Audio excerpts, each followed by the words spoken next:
Horton Hears a Who by Dr. Seuss.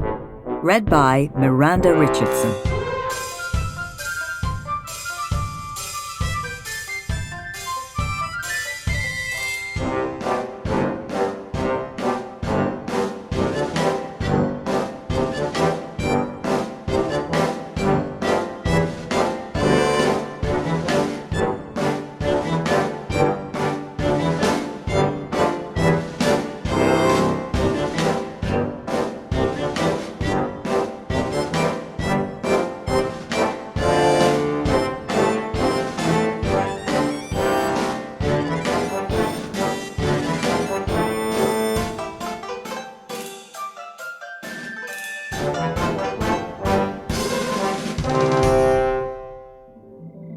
On the 15th of May, in the jungle of Nool, in the heat of the day, in the cool of the pool, he was splashing, enjoying the jungle's great joys, when Horton the elephant heard a small noise.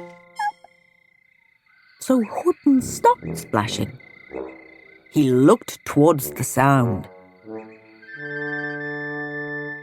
"That's funny," thought Horton. "There's no one around." Then he heard it again. Just a very faint yelp, as if some tiny person were calling for help. "I'll help you," said Horton. "But who are you? Where?" He looked and he looked. He could see nothing there but a small speck of dust blowing past through the air. "I say," murmured Horton, "I've never heard tell of a small speck of dust that is able to yell. So you know what I think? Why, I think that there must be someone on top of that small speck of dust.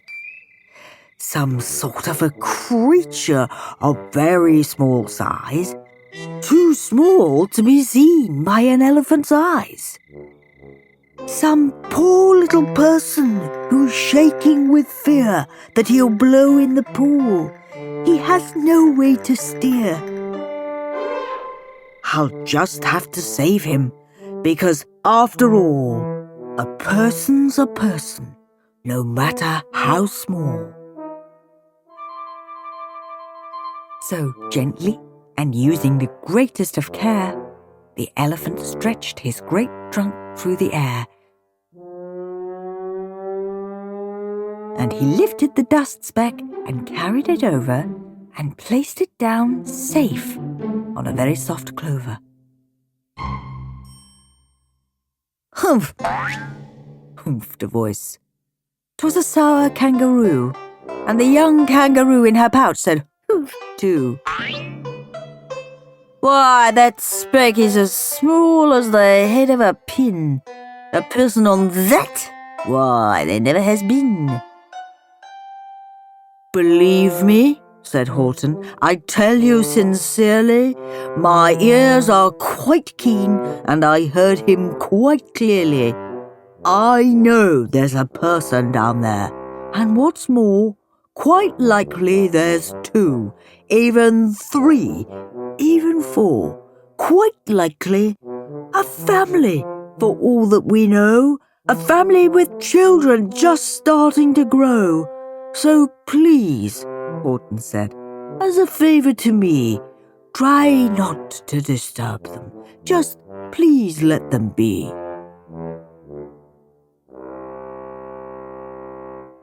"I think you're a fool," laughed the sour kangaroo. And the young kangaroo in her pouch said, "Me too. You're the biggest blame fool in the jungle of Nool." And the kangaroos plunged in the cool of the pool. "What terrible splashing!" the elephant frowned. "I can't let my very small persons get drowned. I've got to protect them. I'm bigger than they." So he plucked up the clover and hustled away. Through the high jungle treetops, the news quickly spread. He talks to a dust speck. He's out of his head. Just look at him walk with that speck on that flower. And Horton walked, worrying, almost an hour. Should I put this speck down? Horton thought with alarm. If I do, these small persons may come to great harm. I can't put it down, and I won't. After all, a person's a person, no matter how small. Then Horton stopped walking. Hey! The speck voice was talking. The voice was so faint he could just barely hear it. Speak up, please, said Horton. He put his ear near it. My friend, came the voice. You're a very fine friend. You've helped all us folks on this dust speck no end. You've saved all our houses, our ceilings and floors. You've saved all our churches and grocery stores. You mean, Horton gasped, you have buildings there too? Oh yes, piped the voice. We most certainly do. I know, called the voice. I'm too small to be seen, but I'm mayor of a town that is friendly and clean. Our buildings, to you, would seem terribly small, but to us, who aren't big, they are wonderfully tall. My town is called Whoville, for I am a Who, and we Whos are all thankful and grateful to you. And Horton called back to the mayor of the town, You're safe now. Don't worry. I won't let you down. But just as he spoke to the mayor of the speck, 3 big jungle monkeys climbed up Horton's neck. The Wickersham brothers came shouting, What rot! This elephant's talking to Whos who are not! There aren't any Whos and they don't have a mayor, and we're going to stop all this nonsense, so there! They snatched Horton's clover. They carried it off to a black-bottomed eagle named Vladikoff. A mighty strong eagle of very swift wing, and they said, Will you kindly get rid of this thing? And before the poor elephant even could speak, that eagle flew off with the flower in his beak. All that late afternoon and far into the night, that black-bottomed bird flapped his wings in fast flight, while Horton chased after with groans over stones that tattered his toenails and battered his bones, and begged, Please don't harm all my little folks who have as much right to live as us bigger folks do. But far, far beyond him, that eagle kept flapping, and over his shoulder called back, Quit your yapping. I'll fly the night through. I'm a bird, I don't mind it. And I'll hide this tomorrow where you'll never find it. And at 6:56 the next morning, he did it. It sure was a terrible place that he hid it. He let that small clover drop somewhere inside of a great patch of clovers 100 miles wide. Fine that, sneered the bird, but I think you will fail. And he left with a flip of his black-bottomed tail. I'll find it, cried Horton. I'll find it or bust. I shall find my friends on my small speck of dust. And clover by clover by clover, with care, he picked up and searched them and called, Are you there? But clover by clover by clover, he found that the one that he sought for was just not around. And by noon, poor old Horton, more dead than alive, had picked, searched, and piled up 9,005. Then on through the afternoon, hour after hour, till he found them at last on the 3 millionth flower. "My friends," cried the elephant, "tell me, do tell. Are you safe? Are you sound? Are you whole? Are you well?" From down on the speck came the voice of the mare. "We've really had trouble, much more than our share. When that black-bottomed berry let go and we dropped, we landed so hard that our clocks have all stopped. Our teapots are broken, our rocking chairs smashed, and our bicycle tires all blew up when we crashed. So Horton, please," pleaded that voice of the mare's. "will you stick by us who's while we're making repairs?" "Of course," Horton answered. "Of course I will stick. I'll stick by you small folks through thin and through thick." "Humph," humphed a voice. "For almost 2 days you've run wild and insisted on chatting with persons who've never existed. Such carryings on in our peaceable jungle. We've had quite enough of your bellowing bungle." "And I'm here to state," snapped the big kangaroo, "that your silly nonsensical game is all through." And the young kangaroo in her pouch said, "Me too." With the help of the Wickersham brothers and dozens of Wickersham uncles and Wickersham cousins and Wickersham in-laws whose help I've engaged, you're going to be roped and you're going to be caged. And as for your dust speck, that we shall boil in a hot steaming kettle of hazelnut oil." "Boil it?" gasped Horton. "Oh, that you can't do. It's all full of persons. They'll prove it to you." "Mr. Mayor! Mr. Mayor!" Horton called. "Mr. Mayor! You've got to prove now that you really are there.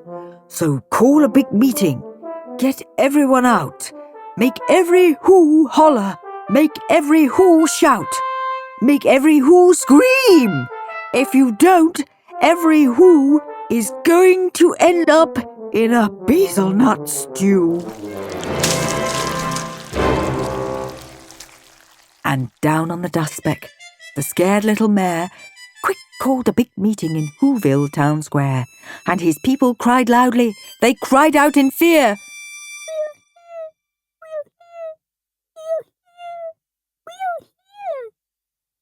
The elephant smiled.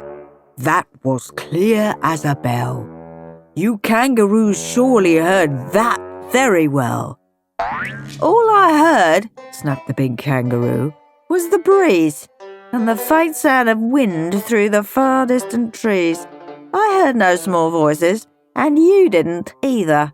And the young kangaroo in her pouch said, "Me neither." "Grab him!" they shouted, "and cage the big dope. Lasso his stomach with 10 miles of rope. Tie the knots tight so he'll never shake loose. Then dunk that dumb speck in the hazelnut juice." Horton fought back with great vigour and vim, but the Wickersham gang was too many for him. They beat him, they mauled him, they started to haul him into his cage, but he managed to call to the mayor, "Don't give up! I believe in you all! A person's a person, no matter how small. And you very small persons will not have to die if you make yourselves heard. So come on now and try." The mayor grabbed a tom-tom. He started to smack it. And all over Whoville, they whooped up a racket. They rattled tin kettles, they beat on brass pans, on garbage pail tops and old cranberry cans. They blew on bazookas and blasted great toots on clarinets, boom-pahs and flutes. Great gusts of loud racket rang high through the air. They rattled and shook the whole sky, and the mayor called up through the howling mad hullabaloo, "Hey, Horton, how's this? Horton called back. "I can hear you just fine, but the kangaroo's ears aren't as strong quite as mine. They don't hear a thing. Are you sure all your boys are doing their best? Are they all making noise? Are you sure every Who down in Whoville is working? Quick, look through your town. Is there anyone shirking?" Through the town rushed the mayor, from the east to the west. But everyone seemed to be doing his best. Everyone seemed to be yapping or yipping. Everyone seemed to be beeping or bipping. But it wasn't enough. All this ruckus and roar. He had to find someone to help him make more. He raced through each building. He searched floor to floor. And just as he felt he was getting nowhere and almost about to give up in despair, he suddenly burst through a door, and that mayor discovered one shirker, quite hidden away in the Fairfax apartments, apartment 12J. A very small shirker named Jojo was just standing, and bouncing a yo-yo, not making a sound, not a yip, not a chirp. And the mayor rushed inside, and he grabbed the young twerp. And he climbed with the lad up the Eiffelberg Tower. Yes, cried the mayor. It's your town's darkest hour. The time for all Who's who have blood that is red to come to the aid of their country, he said. We've got to make noises in greater amounts. So open your mouth, lad, for every voice counts. Thus he spoke as he climbed. When they got to the top, the lad cleared his throat and he shouted out, "Yop!" And that yop, that one small extra yop, put it over. Finally, at last, from that speck on that clover, their voices were heard. They rang out clear and clean. And the elephant smiled. "Do you see what I mean? They've proved they are persons, no matter how small, and their whole world was saved by the smallest of all." "How true, yes, how true," said the big kangaroo. "And from now on, you know what I'm planning to do? From now on, I'm going to protect them with you." And the young kangaroo in her pouch said, "Me too! From sun in the summer, from rain when it's fallish, I'm going to protect them, no matter how smallish."